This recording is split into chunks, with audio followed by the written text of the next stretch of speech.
All right, so pretty much the news of the day, the Padres, they signed Yuli Gurriel. It's a non-roster invitee to spring training, minor league deal. You can see it from John Heyman here.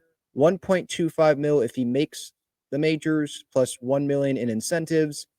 The camp invite, $140,000 guarantee for a camp invite.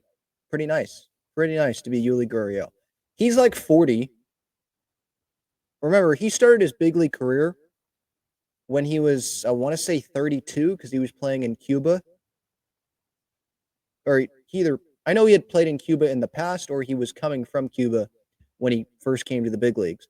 But obviously, he's known for the years that he played with the Astros, and he was a good hitter, impactful hitter with the Astros. But the bottom line is now is he's 40. He's going to be 41 at some point in this next season. And his best days are behind him. And I know you probably saw this on social media. It was already brought up, but this is a guy that made fun of you, Darvish. And what I saw was, after the fact, I tried going back and seeing what he was saying about it. And he was saying, like, he didn't mean to disrespect Darvish and all that stuff. But come on, are we really going to believe Yuli Gurriel when that happens?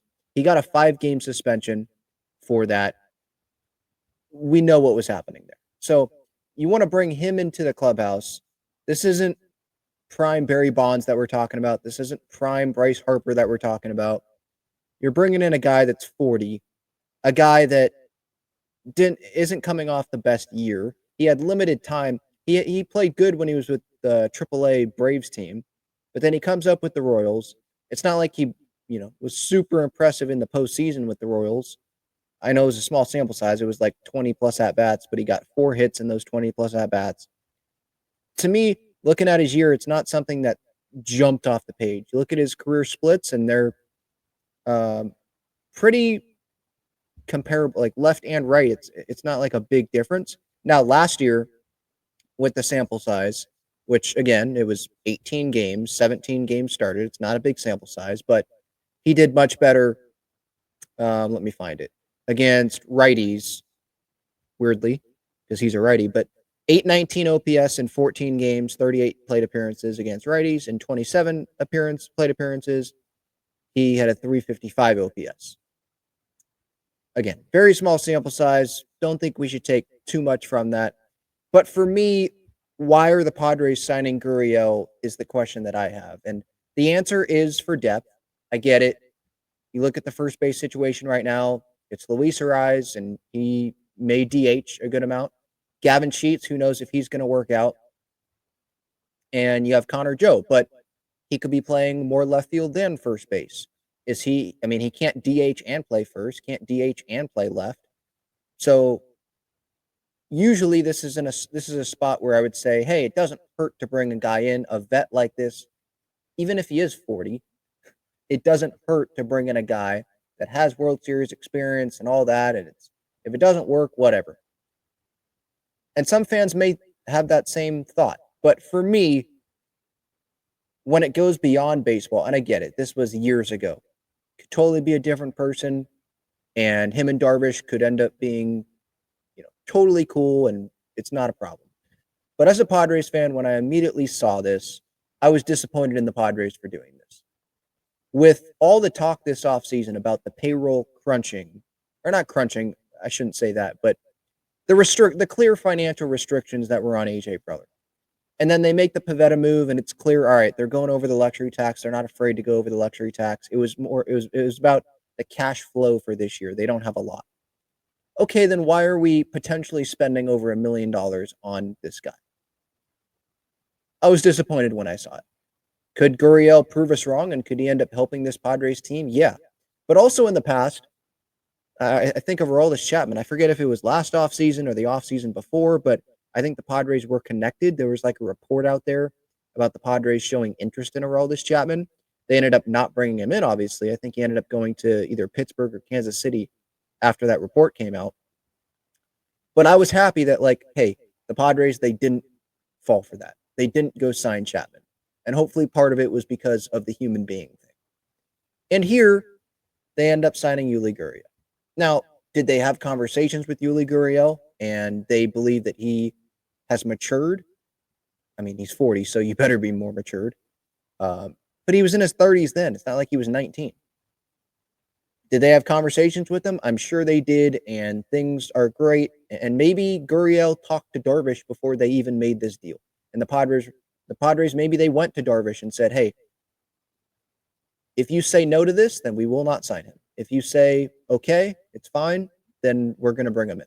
What are your thoughts?" If they did that, okay, I guess then I would respect that. That's what I would do if I was the Padres, to be quite honest. Especially when it's a minor league deal like this. Hey, I'm gonna go talk to one of my leaders that you know probably was disrespected. I know I would have been. I would have been pissed if that happened to me. Um, so again, I hope that's what happened, and I hope Gurriel is a better person years away from this, um, and he can end up producing for the Padres, and he can be a solid bench piece to have. But I'm not going to sit here and act like, oh man, I'm not going to have the same opinion as I would have if the Padres went out and signed some other vet on a minor league deal. I don't think Anthony Rizzo would get a minor league deal, but let's say it's just that's just a name that came to mind, another vet out there. I would say, hey, if it doesn't work, it doesn't work, whatever. It was like Nelson Cruz. Now, it sucked that, 2023 and all that, but that wasn't Matt Carpenter 13 mil. It was Nelson Cruz 1 mil. Like, whatever. Okay. But for me, I'm not going to have that same thought as, yeah, if it works, great.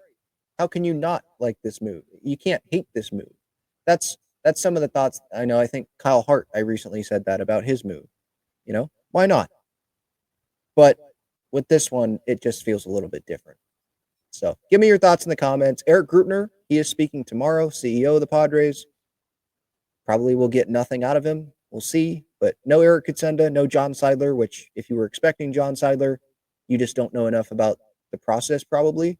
He was never going to talk to the media. And Eric Kutsenda, why would you talk to the media when you're going to be gone in a matter of weeks? And he's just not that person that likes doing that.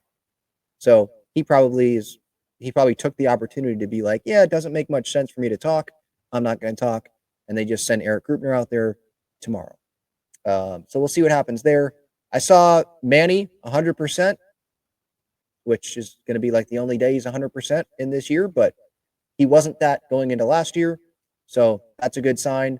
If we could get a Manny Machado MVP type season from him, that would be huge. Absolutely huge. So that's what I've got today. I'm a little disappointed right now, but hopefully he has turned it around as a person and he can help this team. I mean, we got to live with it. It's not like we can just veto this move. He's going to be a Padre.